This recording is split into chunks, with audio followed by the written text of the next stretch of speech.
నమస్తే friends.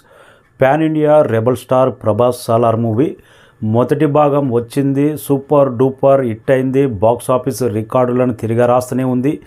Story మొదటి భాగంలో ఎలా ఉందో మనకు తెలుసు, క్లైమాక్స్ ట్విస్ట్ ప్రశాంత్ నీల్ ఎలా ఇచ్చాడో మనందరికి తెలుసు. రెండో భాగం స్టోరీ ఎలా ఉండబోతుంది, మనకు ఫస్ట్ పార్ట్లో మిస్ అయిన సీన్స్ రెండో భాగంలో ఎలా రాబోతుంది అనేది మాట్లాడదాం.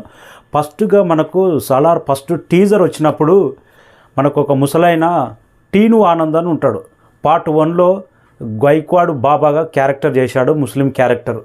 తనకు ఫస్ట్ టీజర్ వచ్చినప్పుడు ప్రశాంత్ నీల్ తనతో డైలాగ్ చెప్పించినప్పుడు తన చుట్టూ ఒక సైన్యమే ఉంటుంది, వెంటాడుతుంటుంది. ఆ మధ్యలో ఉండి ఆ ముసలైన చెప్పే ఆ డైలాగ్ ఎలివేషన్స్ మాత్రం, ఆ షాట్ ఎప్పుడు వస్తుంది అని ఫస్ట్ పార్ట్లో నేను ఎదురు చూశాను, రాలేదు. రెండో పార్ట్లో అది రాబోతుందంట. తను చెప్పే డైలాగ్ మాత్రం ఎంత గొప్పగా ఉంటుందంటే ఆ elevations, no confusion, only English, cheetahs lions, tigers lions, no not a Jurassic Park, only dinosaur అనే ఆ డైలాగు ప్రభాస్ గురించి ఆ ఎలివేషన్ షాట్స్ ఎప్పుడు వస్తుంది అని పార్ట్ 1లో చూశాను, అది రాలేదు. ఇంకోటి ట్రైలర్లో నేనున్నాను పడుకోరా నీకేం కాదా అనే ఎమోషనల్ డైలాగ్ కూడా సినిమాలో లేదు. ఇలాంటి కొన్ని ట్రైలర్లో కానీ టీజర్లో కానీ మిస్ అయిన షాట్లు అన్నీ సెకండ్ పార్ట్లో బలంగా ఉండబోతుంది.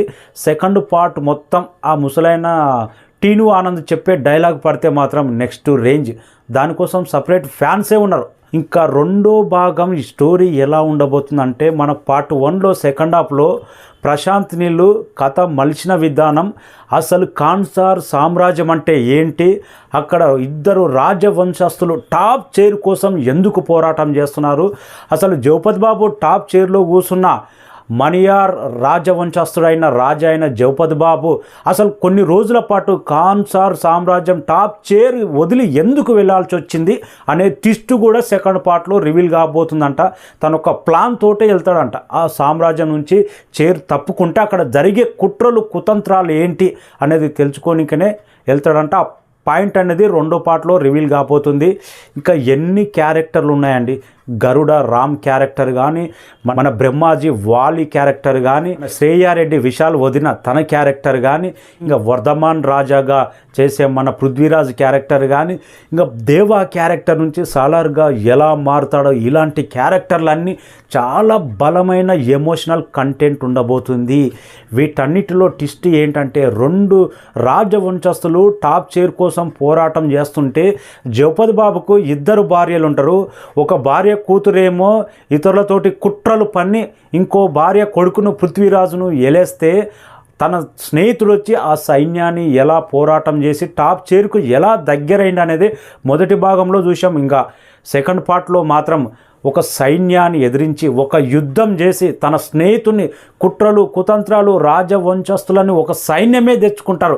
ఆ సైన్యాన్ని కూడా ఓడించి, మనకు ఆల్రెడీ టీజర్లో డైలాగ్ చూసాం, అలాంటి సైన్యం వస్తుంది. ఆ సైన్యాన్ని ఓడించి టాప్ చైర్లో కాన్సార్ సామ్రాజ్యం అంటే ఇది అనే విధంగా ప్రభాస్ తన స్నేహితుని ఎలా కూర్చోబెట్టాడు.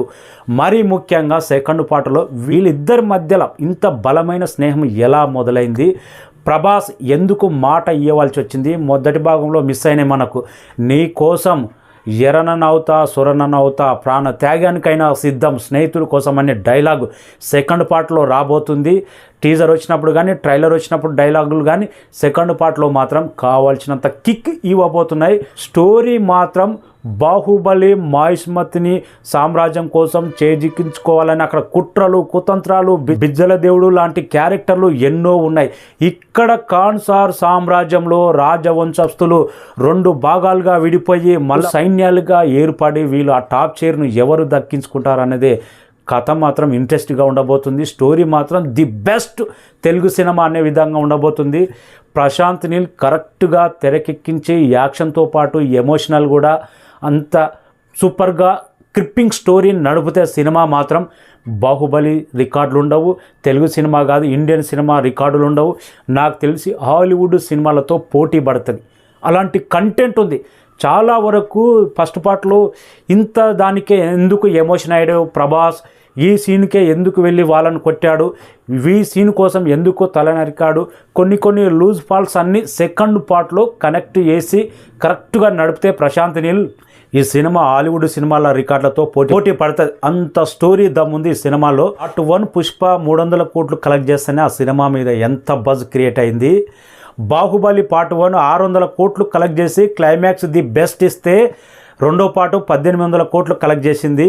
కేజీఎఫ్ మొదటి పార్టు 250 కోట్లు కలెక్ట్ చేస్తే రెండో భాగం వచ్చి 1200 కోట్లు కలెక్ట్ చేసింది. వీటన్నిటికన్నా మొదటి భాగమే దాదాపు 1000 కోట్ల వరకు పరుగు తీస్తున్న Salar part 1.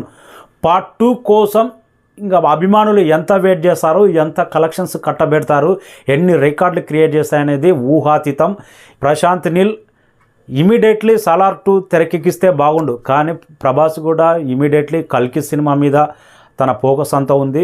Prashanth Neel next NTR 31 ఉండకపోతుంది.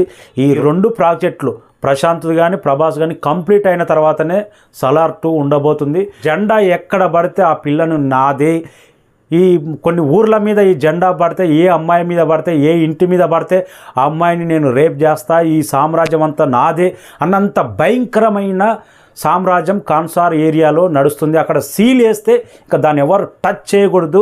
ఇంత దుర్మార్గమైన పాలనను తన ఫ్రెండ్కి అప్పగించిన తర్వాత తన ఫ్రెండ్ కూడా అలాగే కొనసాగిస్తే మళ్ళీ తిరిగి సాలార్ కాన్సార్ సామ్రాజ్యం మీద తన ఆధిపత్యం టాప్ చైర్ మీద కూర్చొని ప్రజలకు ఎలా మంచి చేశాడనేదే సెకండ్ పార్ట్లో the story of the Salaar 2 రాబోతుంది. స్టోరీ మాత్రం మైండ్ బ్లోయింగ్. స్టోరీలో మాత్రం కావాల్సినంత ఒక మహాభారతం లాంటి డ్రామా ఉంది. కరెక్ట్ డేట్లో అనుకున్నట్టు వస్తే బాహుబలి కాదు 10 వసూలు చేస్తుంది సినిమా. సాలార్ పార్ట్ 2 చూసిన తర్వాతనే పూర్తి స్టోరీ అర్థమవుతుంది. Thank you so